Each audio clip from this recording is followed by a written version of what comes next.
Special day special মানুষের মতোই জীবনে একবার আসে অথবা খুব কম সংখ্যক আসে। বছরে একবার আসা সেই স্পেশাল দিনটি কিভাবে পরিবারের সবাই মিলে কাটালাম, বাইরে ডিনার করলাম এবং জন্মদিনের আয়োজন সহ কি কি ছিল সেটাই তোমাদের সাথে আজকের ভিডিওতে শেয়ার করব। So hi everyone, welcome back to my another birthday special vlog. So please watch the video at the end. দেখতে দেখতে আমাদের বাসার ছোট্ট বড়িটার 3 বছর হয়ে গেল। ওর 3 বছরের জন্মদিন উপলক্ষে বাসায় সবাই মিলে মার্কেটে গিয়েছিলাম ড্রেস কেনার জন্য।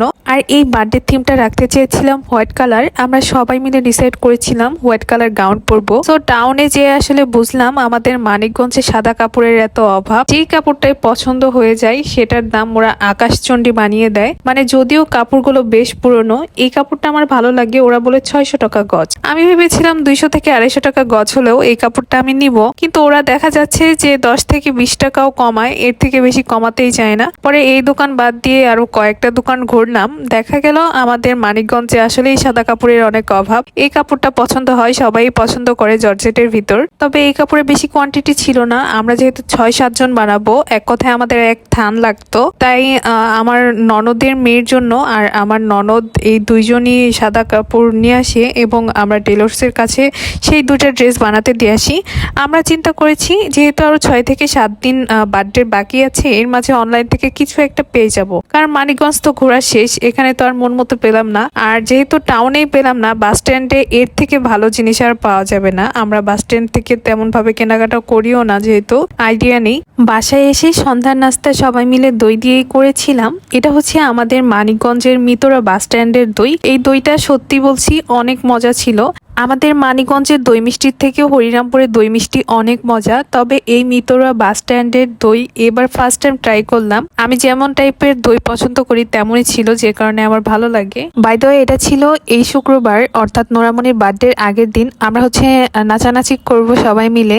আমার 2 ননদের মেয়ে, পাশাপাশি 2 ননদ, আমি, যে কারণে গান সিলেক্ট করছিলাম।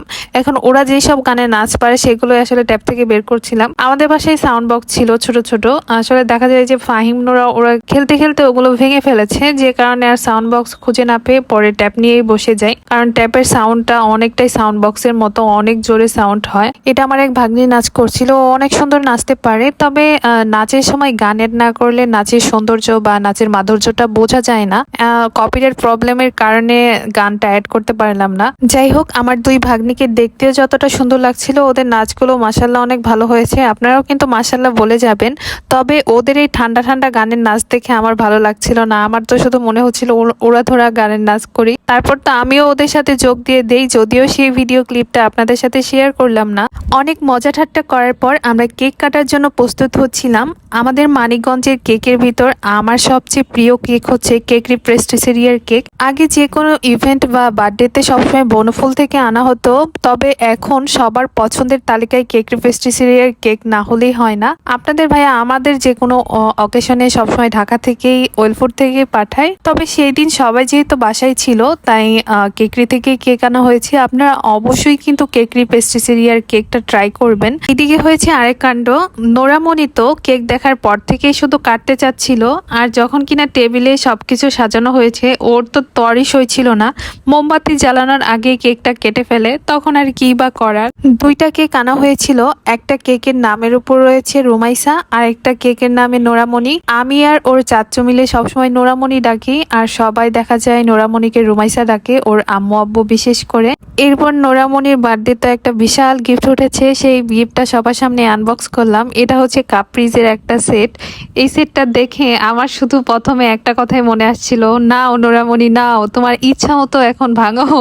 যাই হোক, আজকের ভিডিওটা এই পর্যন্তই। দেখা হবে আবারও নেক্সট কোনো ব্লগে। নেক্সট ব্লগটা কিন্তু আরো বেশি স্পেশাল, কারণ পরের দিন আমরা কিন্তু অনেক জায়গায় ঘুরেছি, প্লাস বাইরে ডিনার করেছি। সো সবকিছু দেখতে হলে নেক্সট ব্লগের জন্য অপেক্ষা করতে হবে। আর আজকের মতো এখানে বিদায় নিচ্ছি। আল্লাহ হাফেজ।